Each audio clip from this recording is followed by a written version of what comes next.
mobiliza pessoas para uma vida com mais saúde, lazer e conforto.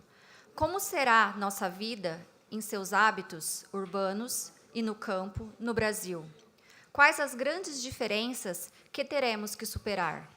Como será o diálogo entre as gerações Z, Y, Baby Boom e Geração C?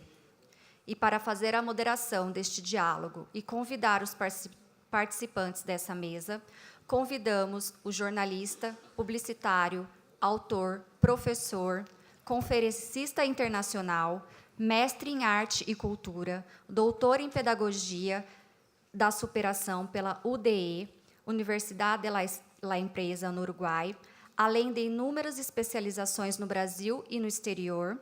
Atualmente é presidente da TCA Internacional, sócio-diretor da Biomarketing, coordenador acadêmico de pós-graduação no Instituto de Educação no Agronegócio do Rio Grande do Sul, coordenador acadêmico de pós-graduação e coordenador do Núcleo de Agronegócio da ESPM e também comentarista da rede Jovem Pan de rádio e articulista de diversas mídias, eleito pela revista Isto é Dinheiro Rural, uma das 100 personalidades mais influentes do agrobusiness, José Luiz Tejon.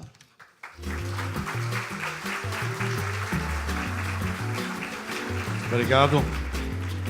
Obrigado, bom dia.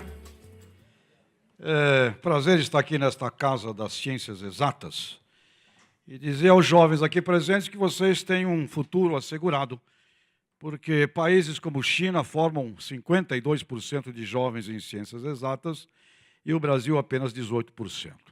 Mas quero dizer a vocês de ciências exatas que se vocês não dominarem humanas, vocês não têm futuro. Portanto, o segredo é a conciliação de exatas com humanas. E eu descobri isso graças a jovens formandos da FEI, porque meu pai me obrigou a fazer um curso de técnico em eletrônica, e os professores eram jovens formandos da FEI, isto nos anos 70. E com esses jovens formandos da FEI, eu aprendi o que eu não era. Porque para você saber o que você é, você tem que aprender aquilo que você não é. Eu não era um técnico em eletrônica, mas os conhecimentos adquiridos com aquele pessoal que tinha uma paixão pela FEI enorme, foram de uma importância imensa no diálogo que eu precisei ter na minha vida da Alavante. E o mundo se livrou de um terrível eletrônico, se eu fosse ali formado. Eu quero fazer esta abertura neste momento interessante. Hoje de manhã fiz um comentário na Rede Jovem Pan, salientando 2 grandes eventos educacionais ao mesmo tempo no Brasil. Um da Exalc, onde estivemos ontem, sobre inovação, e outro, este aqui, na FEI. Parabéns à instituição por esta proposta, por essa ideia. Mas a diferença entre a essência e a aparência é exatamente a ciência. Essa é a diferença entre a essência e a aparência. Agora, tem um gaúcho chamado Barão de Itararé, já falecido, grande humorista. Ele dizia, tudo seria fácil se não fossem as dificuldades.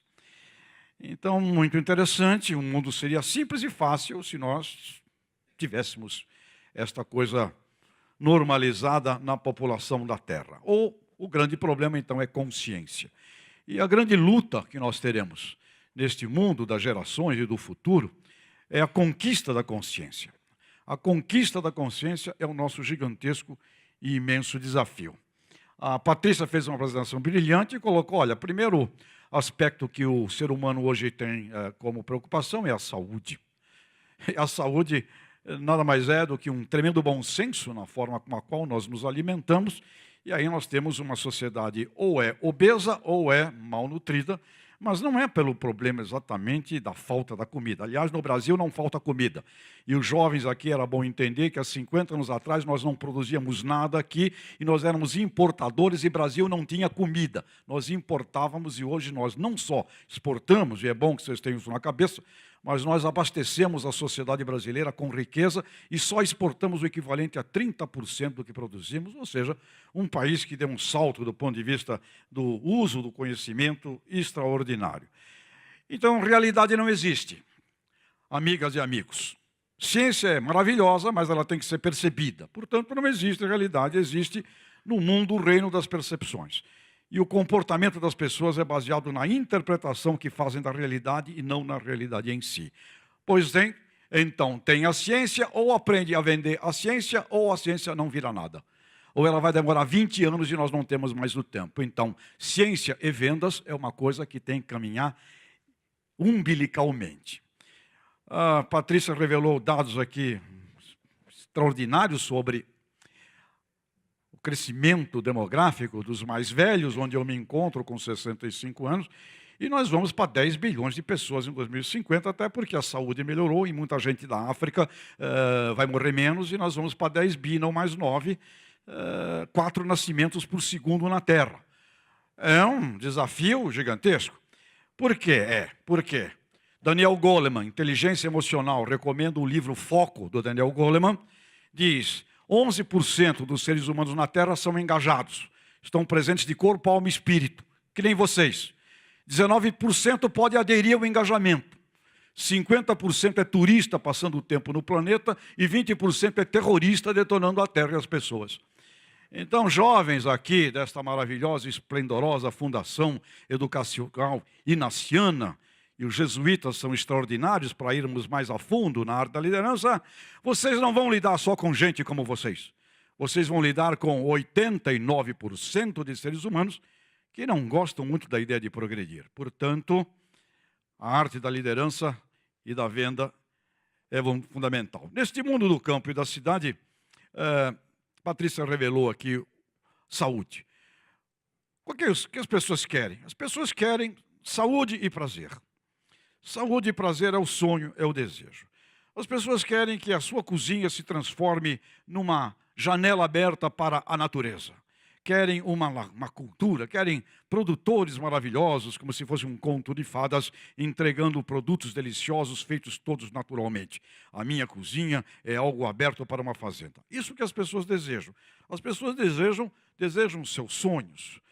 As pessoas querem histórias para contar. Então, por mais que você tenha aí o mundo da digital farming, por exemplo, como o Patrício salientou, as pessoas querem ouvir as histórias de onde veio quem fez. A originação passou a ser importante neste mundo da relação do campo com a cidade. E nos estudos mundiais, as pessoas desejam produtos com performances benéficas do ponto de vista físico e mental, desejam produtos cada vez mais com ingredientes naturais é o nome. Produtos orgânicos são considerados sinônimos de saudabilidade, apesar de não ser bem assim, e produtos com procedimentos, com processos sustentáveis das suas companhias e processos que sejam considerados dentro deste mundo da sustentabilidade. Então, o que seres humanos desejam? Sensorialidade e prazer, saúde e bem-estar, sustentabilidade e ética é o desejo. E querem que isso seja oferecido de uma maneira muito prática para todo mundo e, idealmente, que possa ser, inclusive, gratuito. O desejo da humanidade é um desejo dos sonhos, das expectativas. Então, nós vamos viver aqui, neste mundo doravante, um agri-war, uma guerra entre sustentabilidade versus segurança alimentar, num planeta que cresce a 4 nascimentos por segundo. Qual é o grande jogo daqui para frente? É uma luta por percepções. Fight for perceptions. Quem cria a percepção da moda? É o cientista? É o educador? Quem cria a percepção da moda? É Gisele Bündchen, é Ritinha, é Bibi. Quem cria a percepção da moda não é exatamente a ciência, a racionalidade. É um mundo que nós temos que compreender, porque daqui para frente a luta é fight for perceptions. Este é o mundo que nós teremos pela frente. E o mundo da percepção é tão incrível que eu dou aula na França em fevereiro, retornando, passei na loja da Renessi Cognacs, no aeroporto. Entrei para comprar um conhaque Renessi, o mais barato, 70 euros.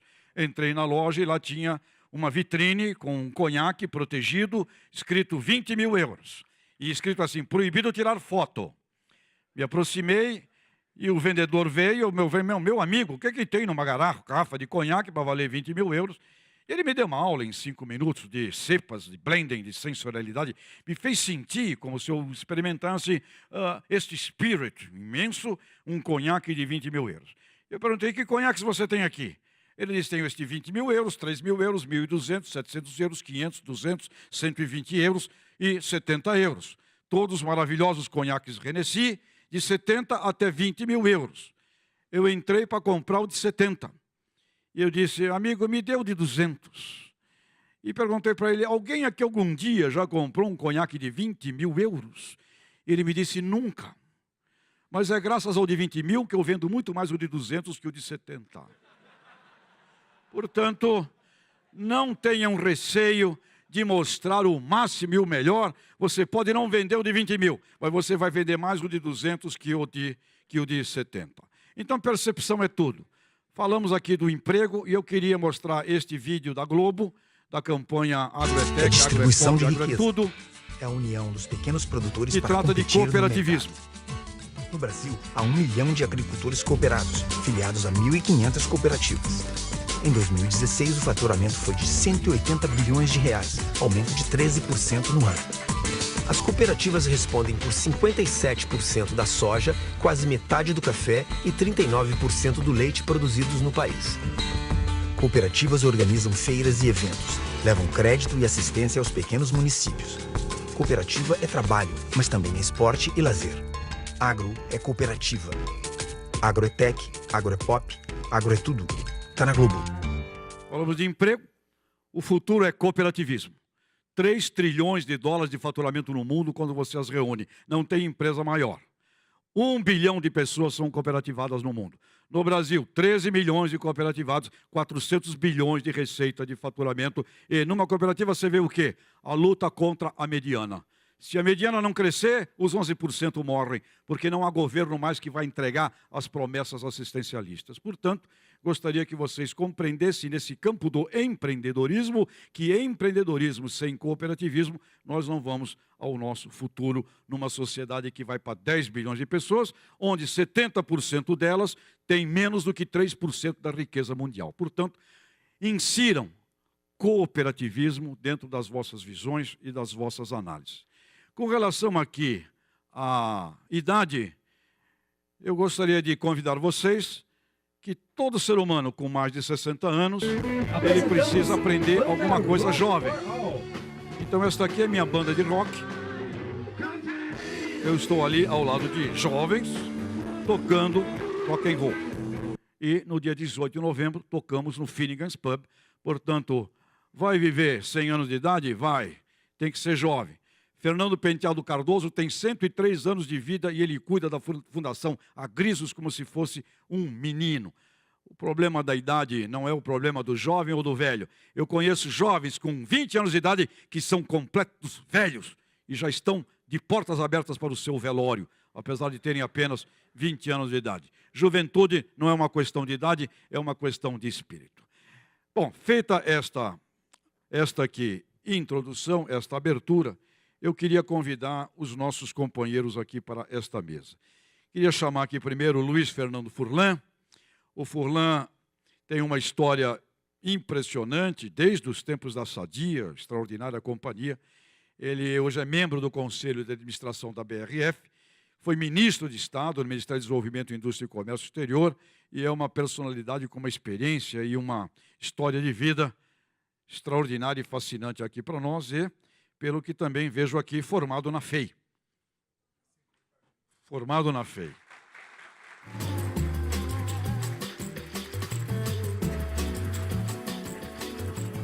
Queria convidar a Thaís Vital Zwart.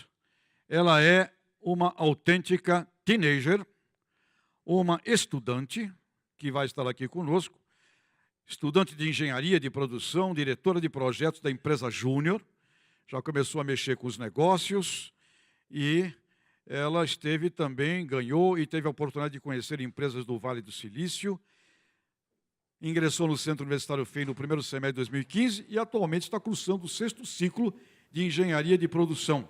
E em 2016 começou a participar da Júnior FEI no departamento de qualidade. Parabéns, Thaís.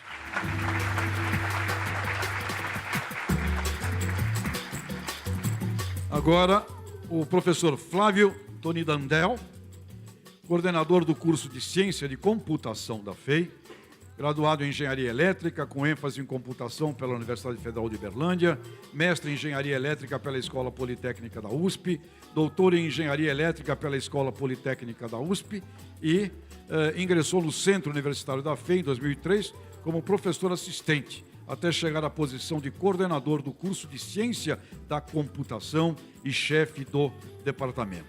Atualmente participa do grupo de excelência em automação e é apaixonado aqui por uma ideia que é o futebol de robôs. Estimado professor Flávio, eu quero dizer a você que o dia no curso de eletrônica que eu saí da sala e nunca mais retornei foi no dia em que alguém, como o senhor, explicava para os alunos o computador sob uma fórmula matemática. Eu entendi que naquele dia foi de uma riqueza imensa, eu falei, não é a minha... E queria convidar para compor aqui o nosso time a genial representante das mulheres, Patrícia Ellen, que volta aqui conosco, fez uma brilhante apresentação, e também dizer que dia 17 e 18 de outubro tem aqui em São Paulo, no Transamérica, o 2º Congresso Nacional de Mulheres do Agronegócio. Patrícia, seja bem-vinda, uma salva de palmas, por favor. Por favor, sentem-se, fiquem à vontade, e vamos iniciar aqui o nosso trabalho, ouvindo o professor Flávio para as suas considerações, o seu início de apresentações. Professor Flávio, por favor. Obrigado. Bom, deixa eu me apresentar, né, o porquê da participação nessa mesa. Eu faço parte aí de um grupo de professores em nível nacional que criou e desenvolveu a Olimpíada Brasileira de Robótica, então a gente teve contato com, e tem ainda contato com jovens do ensino fundamental e médio do país todo, em diversas atividades, uma atividade que cresceu muito, hoje tem números enormes aí de alunos participando desse tipo de atividade. Tenho contato com os jovens na universidade, obviamente, né, sendo coordenador de curso, professor já há algum tempo, trabalho com a parte de inteligência artificial e robótica, então a gente está sempre no contato aí da vanguarda de grande parte da tecnologia e do que foi dito aqui. Então a gente consegue... eu, os meus colegas, né, outros professores de universidade que nós temos aí contato, a gente começou a fazer alguns estudos sobre os estudantes hoje do ensino fundamental e médio, como que eles se relacionam, e a gente começa a perceber como que eles avançam aí no conhecimento e como eles podem influenciar o futuro mercado de trabalho. Então, sendo estimulado aí pelo 2050, que é o foco deste evento, e pegando um pouco do otimismo que a Patrícia passou para a gente, eu entendo que esse conflito de gerações, que pode ser que aconteça, e vem acontecendo, né, na verdade, pode ser que aumente ou diminua, mas tem um ponto otimista aí. Quando a gente discute que... eu estou nas duas pontas, né, tanto a parte de robótica quanto essa parte de contato com os jovens, a gente vê uma discussão de que a robótica e a automação vai consumir grande parte dos empregos hoje existentes. Mas, se vocês perceberem, a robótica substitui grande parte dos trabalhos que são repetitivos. E é exatamente esse tipo de trabalho que o jovem de hoje não está realmente interessado. E as empresas começam a sofrer cada vez mais a dificuldade que eles têm de encontrar jovens que façam trabalhos repetitivos. Aí você começa a observar números de abandono de emprego, troca de emprego, que essa juventude não fica parada no mesmo emprego durante muito tempo, né? Então, eles vão realmente... eu acho que as duas coisas estão caminhando juntas e uma complementa a outra. E essa geração tem uma característica, e a gente percebe isso na Olimpíada, quando eles são desafiados, eles vão além daquilo que você imagina. Então, o combustível delas é o desafio. Eles são extremamente inovadores, naturalmente. E acho que é importante dizer, isso não é uma questão, isso não é astrologia, tá? Nasceu em tal data, vai ser assim. Isso é uma coisa que acontece naturalmente. A criança cresce num ambiente de recursos e ela se torna dessa forma. Então, você percebe países têm características diferentes, né? Uns avançam mais, essa característica de ser mais proativo, de tentar fazer coisas novas, esse é o combustível das crianças e adolescentes, pode acontecer num país primeiro, antes do outro país. E aí você vai vendo as características, tanto dos baby boomers, da geração X, que tem aquela característica de muito trabalho, rigor. Sei lá, por exemplo, a geração X é muito trabalho, finanças, ele relaciona que quanto mais ele trabalhar, mais ele ganha. né? E essa geração atual não é assim. Ela não visa o trabalho para ter ganhos financeiros, ela visa o trabalho para ganhos pessoais, ela valoriza mais o social, ela valoriza mais o trabalho colaborativo. E isso joga uma pressão enorme aí para o mercado no futuro. As empresas precisam mudar, as instituições precisam mudar, as instituições de ensino, a gente vem discutindo isso na FEI já há bastante tempo. Não é fácil fazer a mudança, mas esse pessoal que está chegando, e a gente percebe isso pelas Olimpíadas, eles estão colocando uma pressão enorme na gente. Então, eu acho que é esse o ponto importante desse diálogo, e eles vão moldar o nosso futuro, o mercado no futuro, e nós precisamos estar preparados para isso. Muito bem. Vamos fazer as apresentações, depois a gente abre um tempo aqui mais para o debate. E agora, em seguida, a nossa jovem Thaís Vital, coloque aqui todos os seus incômodos. Olá, bom dia.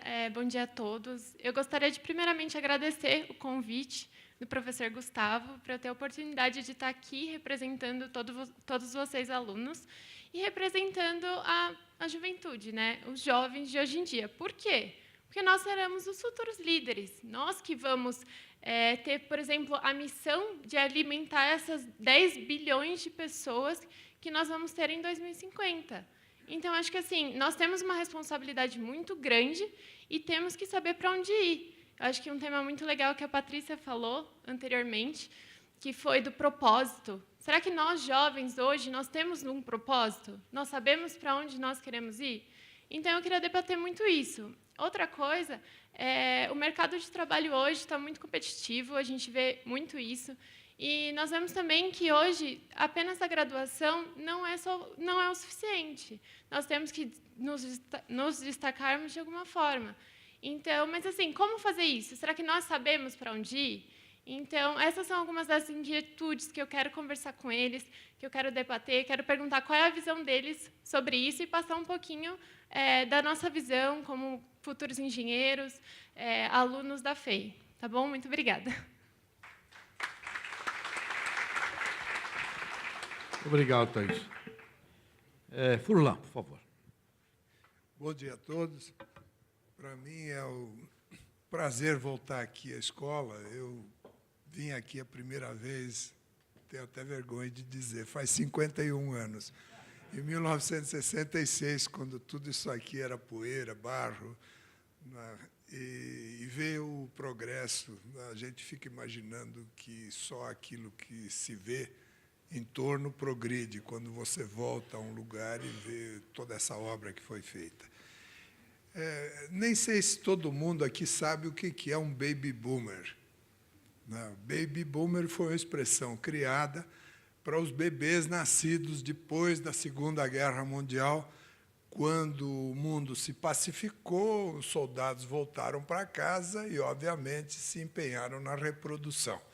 Então, eu sou um baby boomer, meu pai não era militar, brasileiro. E nasci em 46, portanto, logo depois da guerra. E, quando eu vejo aqui, eu sou o decano aqui dessa turma que está aqui na frente. Olha, eu sempre me inspiro numa resposta que Ayrton Senna deu quando perguntaram qual era a principal razão do sucesso. E ele respondeu, eu até perguntaria para vocês, qual é a principal razão do sucesso? É o preparo? É o dinheiro? O que é? Ele respondeu a oportunidade. A primeira. A segunda é estar preparado.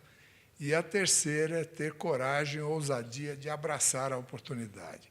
Então, quando a gente fala do 4K, das startups, você está vendo um monte de oportunidades. A maioria delas não vai dar certo. Mas isso não impede que as pessoas abracem essa oportunidade, porque algumas darão certo e vão valer muito.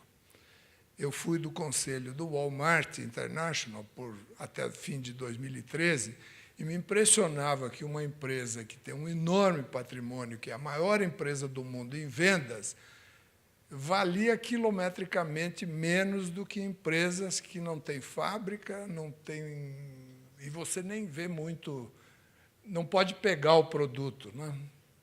Mas valem muito hoje. Então, quando você fala do agronegócio, e eu venho, fora 10 anos que eu trabalhei com importação de vinhos, que era, e conhaques também, só que do Courvoisier, a minha vida inteira, com exceção do período que eu passei em Brasília, de 4 anos e 3 meses, eu trabalhei no agronegócio. Na Sadia, eu passei por várias áreas e acabei presidente da empresa por 10 anos, até me aposentar em 2002 e ir para meu sabático tempo em Brasília. E depois voltei, 6 anos depois, para construir a BRF, que é a União da Sadia e Perdigão. Então, você fez propaganda das cooperativas, e eu posso dizer que o trabalho que foi feito numa empresa como a Sadia foi de ser exemplo para as cooperativas. Hoje, as grandes cooperativas do setor que trabalham com carnes, elas copiaram o modelo que nós adotamos de integração. Nós temos 15 mil pequenos produtores rurais que foram treinados para produzir melhor, em produtividade, em sustentabilidade, em bem-estar animal, em cuidados com tudo. E, ao mesmo tempo, nós também adotamos, em 1991, com a ajuda do professor Falcone, o sistema japonês, que na época se chamava TQC, Total Quality Control. Nós treinamos todos os diretores e gerentes no Japão, eu mesmo estive lá na época, e 2 anos depois o processo na empresa não andava. E nós descobrimos que não andava porque uma grande parcela dos nossos funcionários não tinha o estudo básico para entender os conceitos. E nós passamos a educar, no primeiro grau, 8.500 funcionários, na época, dentro das fábricas, para poder entender os conceitos. Então, nesse momento também, quando se fala da transformação da indústria e do agro, nós não podemos desprezar o básico, que é as pessoas terem capacidade de ler um texto, de ouvir uma mensagem, processar, entender e fazer disso uma realidade produtiva. Os ganhos de produtividade que vêm acontecendo e que vão acontecer nos próximos tempos são enormes. Além disso, no agro, há uma quantidade de desperdícios fenomenal, seja ela na produção, seja ela na armazenagem, seja na distribuição. Nós temos aí números gigantes de desperdício. Quem tiver a oportunidade de ir ao CEASA, em São Paulo, tipo assim, 10, 11 horas da manhã, e ver o que sobrou daquele dia, das vendas da madrugada, vai ver do que eu estou falando. Então, certamente, o mundo não vai padecer de fome.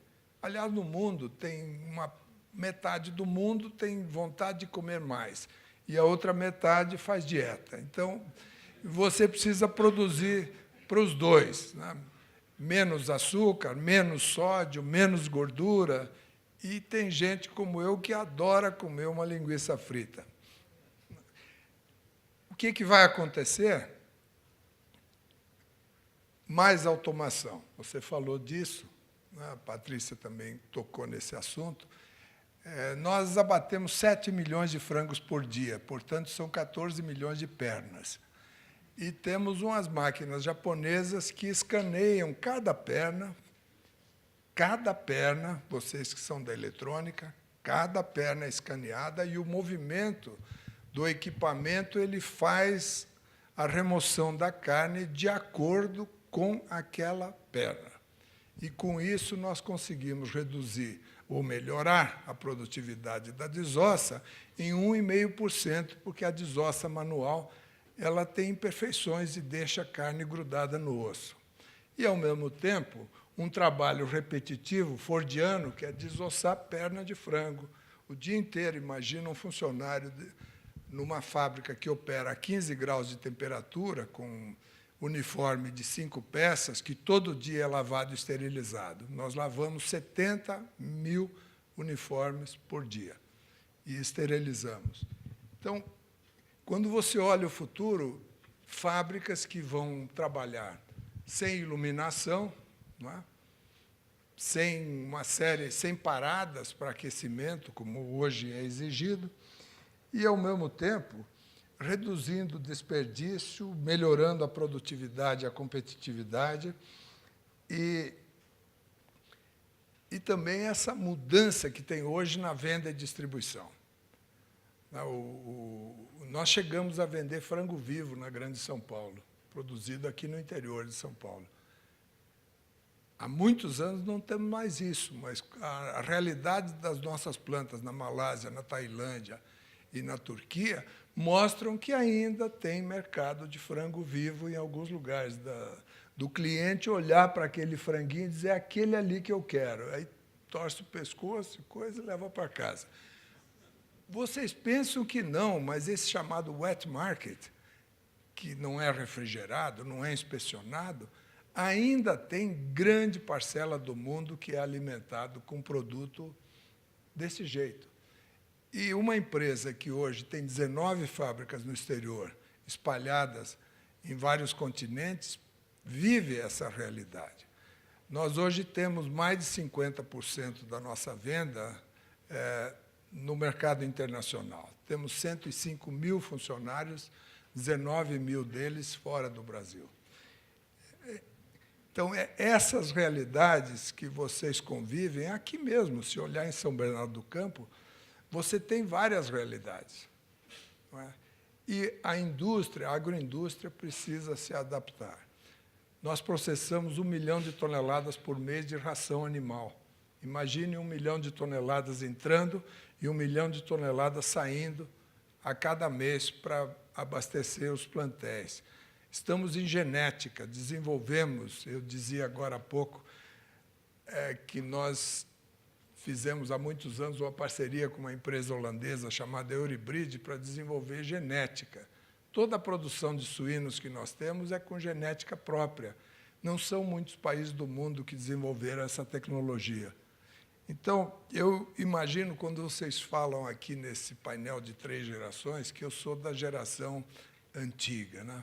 Mas, ao mesmo tempo, de olho aberto e de mente aberta para o que está acontecendo hoje. Para finalizar, até pouco tempo eu fui membro do conselho de uma das maiores empresas do mundo de máquinas agrícolas, que tem as marcas Massey Ferguson, Valtra e outras. E eu pilotei há 3 anos uma colheitadeira, eu sentei no lugar ali, né? Porque ela funcionava sozinha. Você olhava, telinha, tudo, não tem que fazer nada? Não tem que fazer nada. Você fica aí, só que você vai ter a experiência de pilotar uma máquina que não precisa pilotar. Agora, recentemente, no AgriShow, lá em Ribeirão Preto, outra empresa apresentou essa máquina. Então, daqui a pouco, você pode pilotar pelo celular, não uma máquina, várias máquinas que estão fazendo um trabalho que, no passado histórico, era manual, depois ficou mecanizado, e que agora você vai ter uma tecnologia que não depende mais de saber pilotar. Né? Eu li uma reportagem que diz que uma criança que nasce hoje, ela não vai tirar carta de motorista, porque não vai precisar. Não é? E também não vai ter carro. Então, um mundo diferente que espero que vocês vejam. Eu só faço planos até 2030. Quando eu chegar lá, eu vou refazer os meus planos. Obrigado. Obrigado, Furlan. Obrigado. Patrícia, por favor. Bom, eu já falei bastante, então falei do meu lado A. O tema é qualidade de vida aqui com tecnologia, então eu vou falar do meu lado B. Na verdade, eu não vou falar, eu vou fazer um exercício aqui com vocês. Queria pedir para a gente fazer 1 minuto de silêncio, de meditação aqui juntos. Podemos fazer? Então, vamos lá. Fechem os olhos, por favor. Ficar com posição confortável. Pés no chão, de preferência não cruzados. Pedir para vocês fecharem os olhos. E é simples, gente, é só 1 minuto. Prometo que eu não vou machucar ninguém aqui. É 1 minuto, os olhos fechados, só concentrando aqui na sua respiração. Inspirando pelo nariz, expirando pela boca. Inspirando pelo nariz, expirando pela boca.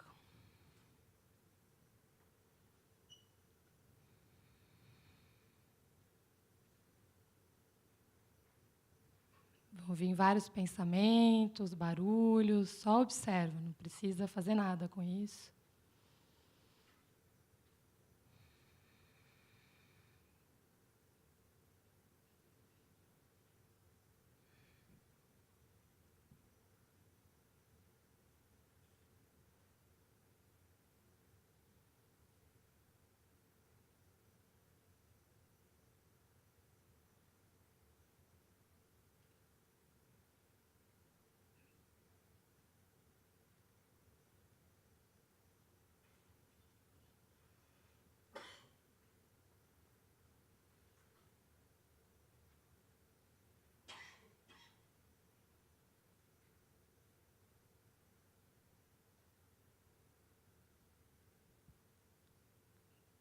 Devagarzinho pode ir voltando, abrindo os olhos.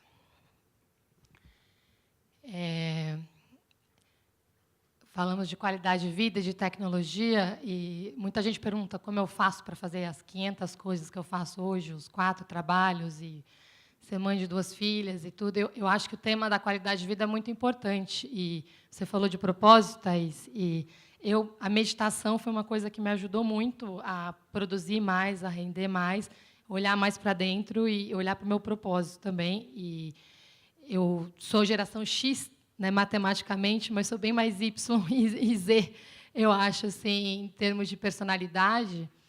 E minha única dica, que a gente vai conversar mais, mas é a gente cuidar da gente mesmo, porque uma vida de 100 anos vai exigir que esse corpinho nosso aqui produza muito, né, para trabalhar com toda essa máquina e com todo o potencial que a gente tem pela frente. Acho que é o único ponto que eu queria deixar aí para compartilhar com vocês. E 1 minutinho de silêncio de manhã, 1 minutinho de silêncio à noite tem assim um efeito muito, muito importante na capacidade mental também. Eu tirei um período sabático, fui estudar em Harvard Kennedy School e fiz um sanduíche ali com o MIT. E no MIT Media Lab, na época que eu estava lá estudando redes neurais, a matéria mais disputada era a matéria de mindfulness, que quem ensina é o Joe Ito, que é o Dean do MIT Media Lab.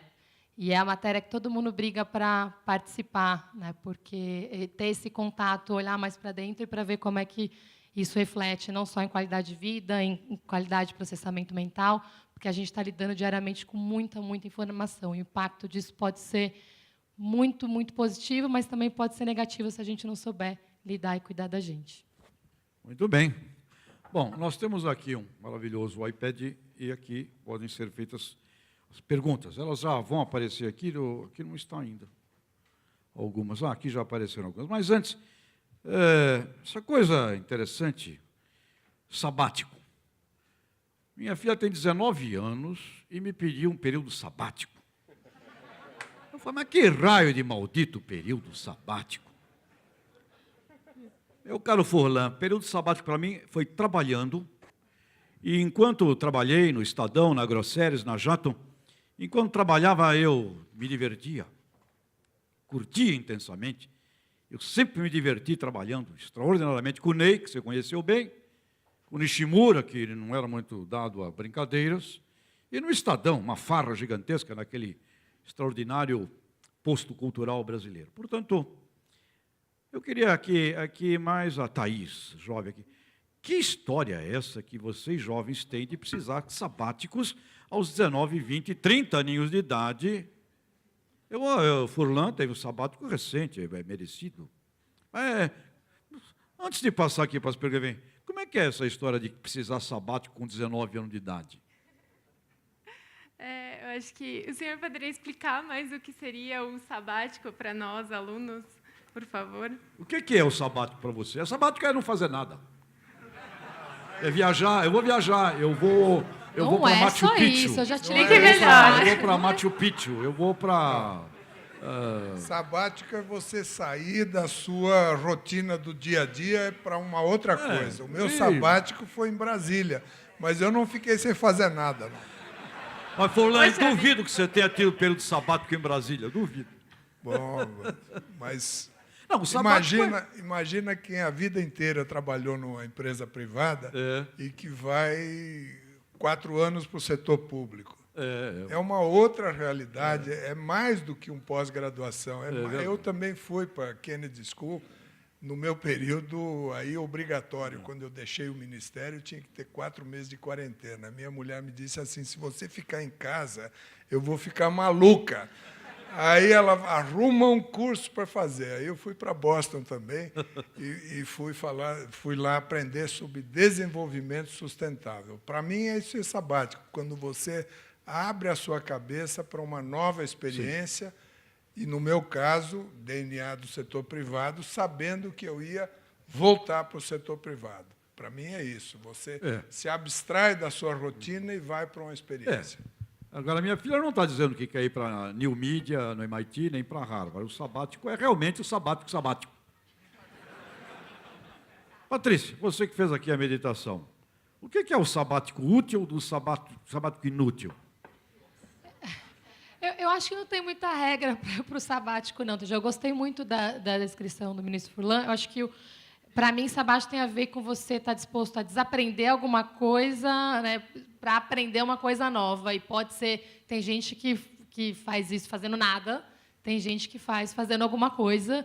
Eu também, meus sabáticos sempre foram muito intensos de atividade. Então, eu fui estudar em 2 sabáticos, teve outro que eu fui viajar, mas eu trabalhei durante a viagem, né, bastante, na verdade. Eu queria aprender inglês. O meu primeiro sabático foi com 19 anos, inclusive. Como? Com 19 anos. Eu precisava aprender inglês, não sabia falar inglês, e eu sabia que eu ia precisar para trabalhar. Né, minha família era simples, então eu consegui uma bolsa lá na FEA, no CCINT. Fui estudar espanhol na Espanha e depois eu fiquei 6 meses na Inglaterra. Eu trabalhava de garçonete lá e aprendi inglês. Muito bem. Foi o meu primeiro sabático. Fiquei 1 ano, tranquei a faculdade, fiquei 1 ano lá, aprendendo 2 idiomas novos.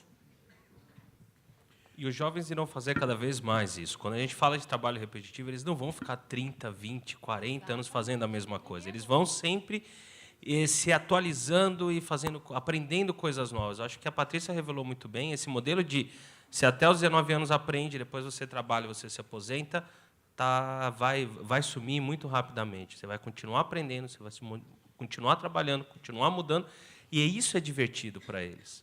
Tá? Então, eles vão se divertir dessa forma, e eu acho que é essa sociedade que a gente visualiza em 2050. O sociólogo Domênico De Masi, sociólogo italiano genial, ele diz, o grande ser humano ele está numa empresa que ele trabalha apaixonadamente, como se fosse um artesão, um artífice, ao mesmo tempo ele se diverte intensamente lá, e ao mesmo tempo ele estuda. Porque nós temos, me parece, que fazer pensando fazer. Então, quando você olha um trabalho desse com a visão do Domênico De Masi, você vive, me parece, o tempo inteiro num momento sabático maravilhoso. Mas temos aqui vocês podem mandar mais questões. Tem aqui o Andrew Yu. Bom dia. Ele manda aqui uma pergunta. Senhora Patrícia Ellen, e é bastante formal este cavalheiro, hein? Ele escreveu aqui como se tivesse, eu acho que Furlan, em homenagem a você, que veio do governo. Ele coloca aqui, Vossa Senhoria, Patrícia Ellen, citou em sua apresentação de que teremos grandes mudanças no âmbito do setor trabalhista, ou seja, novas funções e profissões irão surgir e outros irão se extinguir. Tendo como base o Brasil, será possível, a longo prazo, acompanharmos estas novas tendências? Andrew Yu. Sem dúvida, a gente já está acompanhando, né? Acho que a reforma trabalhista exatamente está sendo feita com essa necessidade, que ela já não estava acomodando essas novas relações de trabalho. Tem alguns pontos de alteração bastante significativas que precisam ser feitas para essa reforma ser aprovada agora, mas essa discussão surgiu de uma necessidade, uma demanda real, que já está acontecendo tanto do trabalhador quanto do empregador. Por favor, Furlan. Bom, a quilometragem traz algumas lembranças. Eu fui do conselho da AMIL e, na época, o fundador, recentemente falecido, ele se interessou de treinar cirurgiões com robótica.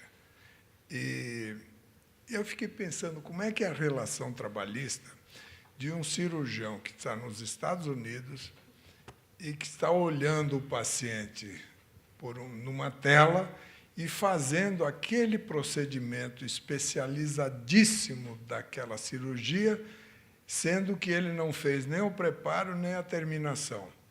Né? E aí você tem... Mas ele está trabalhando, mas está lá sujeito a uma outra legislação. Então, cada vez mais, o trabalho remoto é complexo. Você trabalha no carro, meu filho que está aqui, que resolveu não ter carro porque fez a conta que como é o nome do... O Uber era mais barato, porque o out of pocket é menor do que você ter carro seguro. E aí ele trabalha durante o trajeto. E aí ele vai pedir para a empresa para pagar as horas de trajeto. Já tem gente com questão trabalhista que o trajeto é parte do horário de trabalho. Então, nós temos a Carta de Lavoro, de Mussolini, que você lembra, dos anos 40, que continua ainda, em grande parte, vigorando, sendo que na Itália já desapareceu há tempo. Então, a relação de trabalho ela já é mais fluida e será mais fluida ainda. Não é? Mesmo engenheiros que podem fazer trabalho remoto. E acho, Furlan, que nós trabalhamos mais ainda do que antes, viu? Porque onde quer que você esteja, você está criando, está realizando. É impressionante.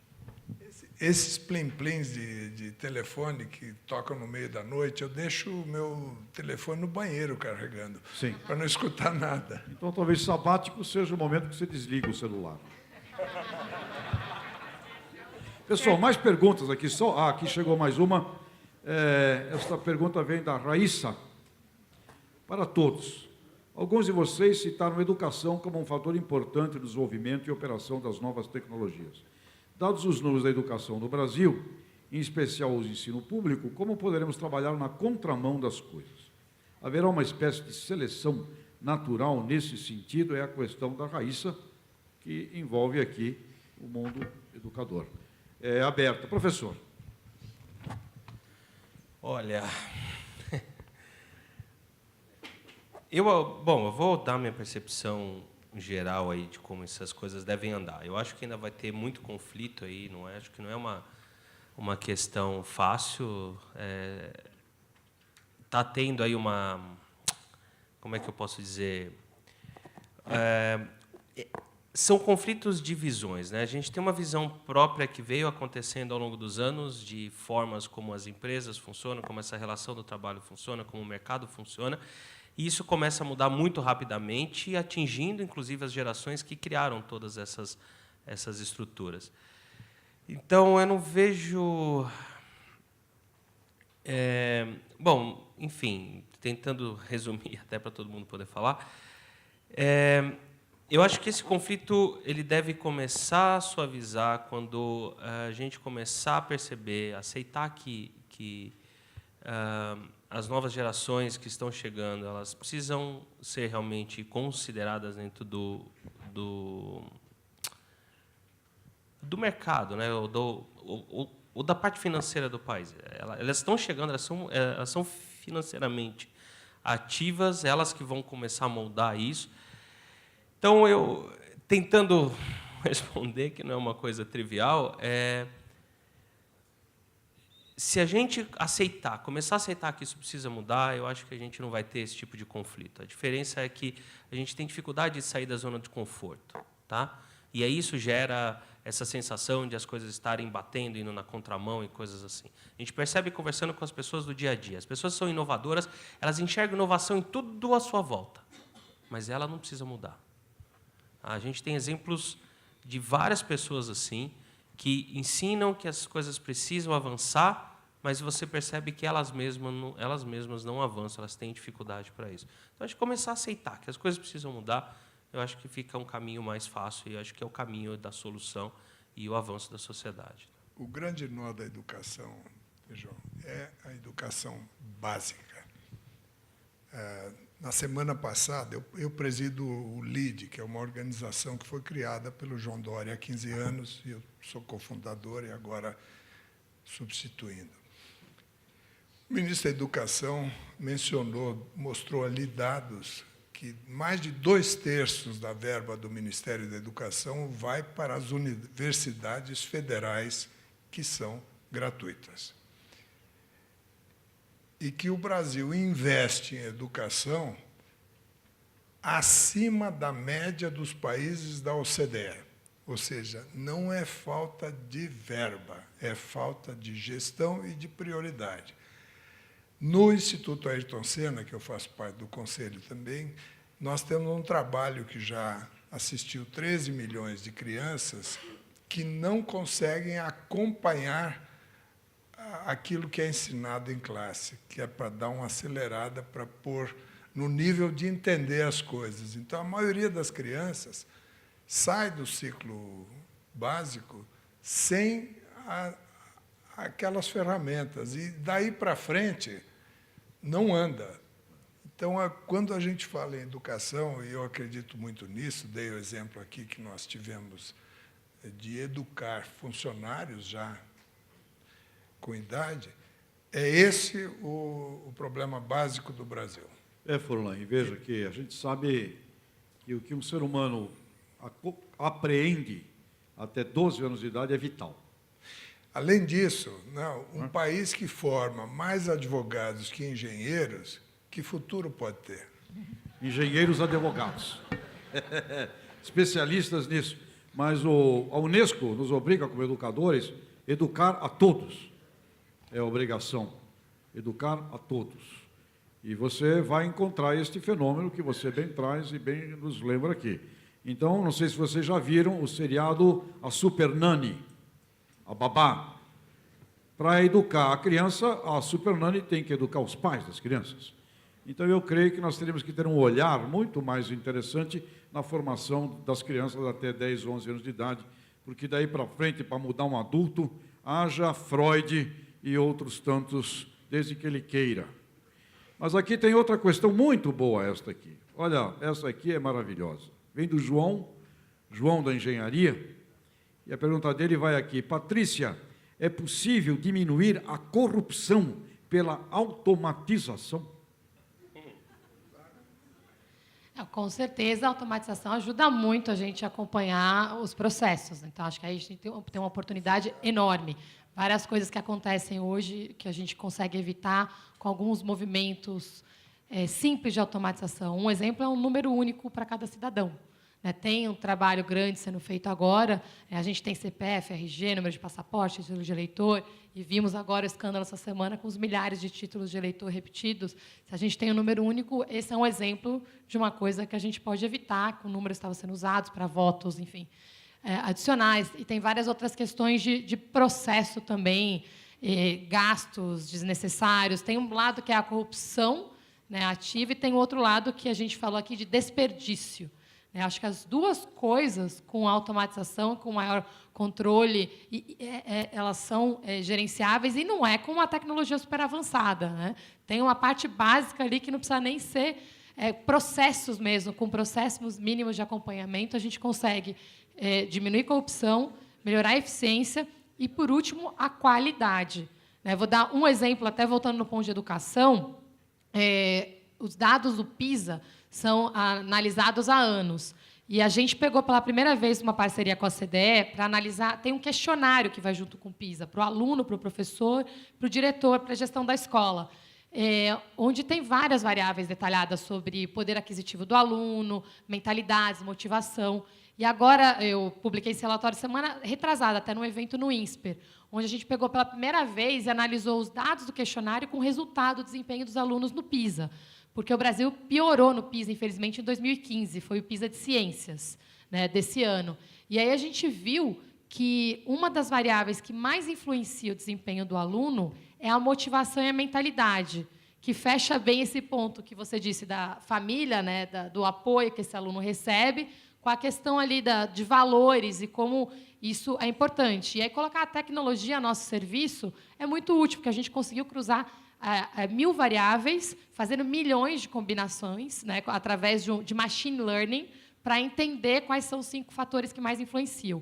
E motivação foi um fator assim que teve um impacto incrível, né? A gente pegou alunos como um exemplo das regiões mais pobres do Brasil, eles conseguiam ter um desempenho melhor do que alunos com alta motivação. Em regiões pobres, tinham um desempenho melhor do que alunos de regiões ricas com baixa motivação. Chegava a ter 50 pontos a mais no PISA, que era equivalente a uma mudança de classe social. Então, voltando para o ponto se a gente tem esperança, tem. Eu não acho que a gente deveria, de forma nenhuma, pensar em sacrificar mais uma geração. Tem que fazer um trabalho focado com esses alunos agora, né? Começa assim, eu passei 10 anos advogando, vão começar a alfabetização, alfabetização, alfabetização.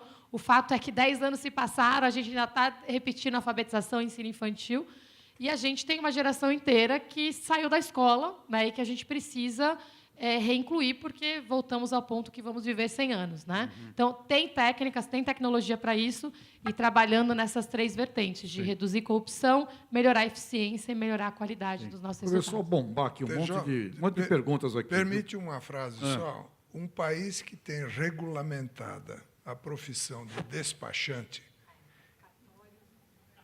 né?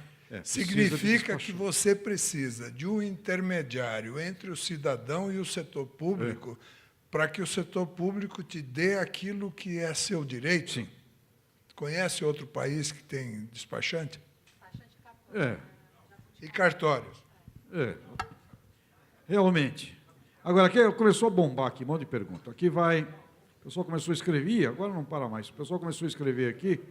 Olha, essa aqui é muito interessante, Thaís, o Rui Barbosa, da Engenharia Civil. Vocês acham, especialmente a Thaís, que os jovens das classes sociais mais baixas, da base da pirâmide, estão incluídas em todas essas visões de inovação expostas até aqui hoje? Vamos procurar agora ser bem rápido, porque começou a aparecer um monte de perguntas aqui. Tá, não, eu não acho. Eu acho que até jovens como a gente ainda não estão tão inseridos, né, nessa parte de tecnologia. Eu vejo que muitos jovens de hoje, eles ainda não entendem o que está acontecendo ao redor, sabe? É muito da nossa geração. A gente nasce com tecnologia na nossa mão, mas acaba ficando só com a tecnologia que está ali na nossa mão mesmo, sabe? A gente não tem muito estímulo para procurar mais, procurar saber mais, que isso é uma coisa muito importante, que assim, falando de congresso aqui da FEI, vocês estão estimulando os jovens a conhecerem mais sobre tecnologia, conhecerem mais sobre inovação. Isso é um estímulo. Isso é totalmente importante para você capacitar os jovens de hoje. Então, eu acho que esse estímulo ainda não é suficiente, tem que ser muito maior. Então, a FEI está no caminho certo. Eu, como aluna, eu falo isso. Eu vejo que... Diga. Termine o raciocínio.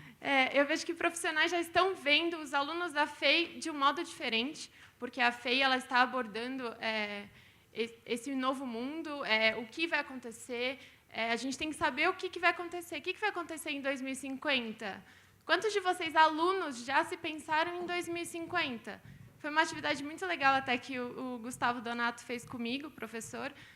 Como que vai ser a Thaís em 2050? Sabe? Quantos de vocês pensam nisso? Então, eu acho que é extremamente importante. Por isso que eu acho que, generalizando os jovens em si, eles ainda não têm total conhecimento sobre o que está acontecendo e o que vem acontecer.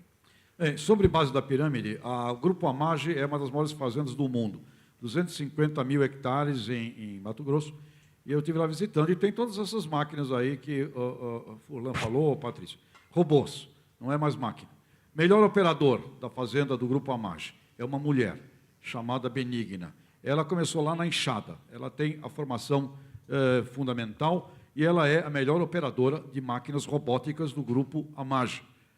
Curioso, interessante, e fica aí para vocês prestarem atenção e observar isso. Temos aqui, acho que pelo nosso tempo, mais 2 questões. A Letícia Vilela pergunta aqui: apesar de o mundo estar caminhando para um caminho melhor, como podemos ver, por exemplo, pelos dados mostrados no Gapminder, existem catalisadores para que esse processo seja feito de forma mais rápida e melhor? Ou seja, podemos acelerar isso, principalmente no Brasil? Pergunta foi feita para todos. Quem responde? Olha, já que a gente está no ambiente acadêmico, então eu acho que o que a gente pode acelerar são iniciativas como esta, é mudar a forma de ensino, trabalhar um pouco mais, desafiando os estudantes a desenvolverem coisas novas e a pensarem mais de forma própria.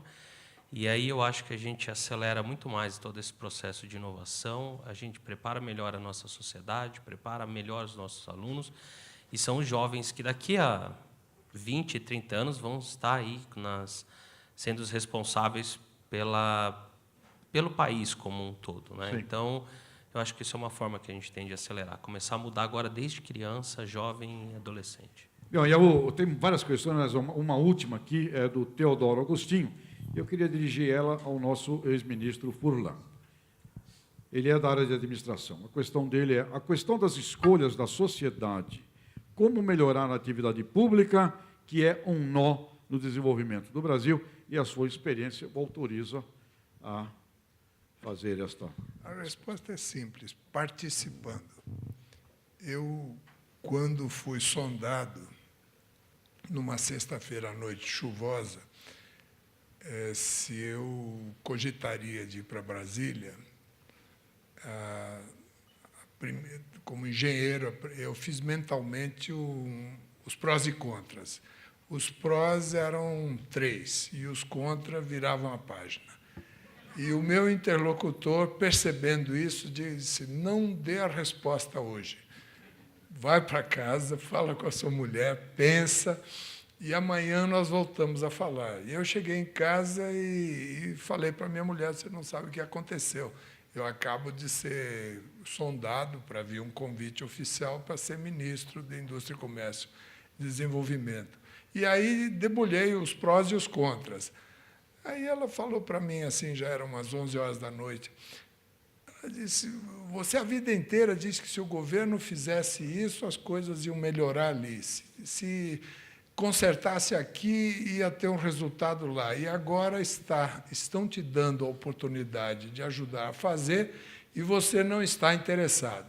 Eu falei: vamos dormir e amanhã, sábado, a gente continua a conversa. Período sabático. Eu acabei aceitando, porque fiquei pensando assim: se eu vou lá, trabalho, levo a minha experiência, motivo uma equipe, empurro as coisas para adiante, elas vão melhorar para todos, porque, diferente de uma empresa onde você melhora para os funcionários, para os acionistas e pelos chamados stakeholders, quando você está no governo ou você joga no time do país.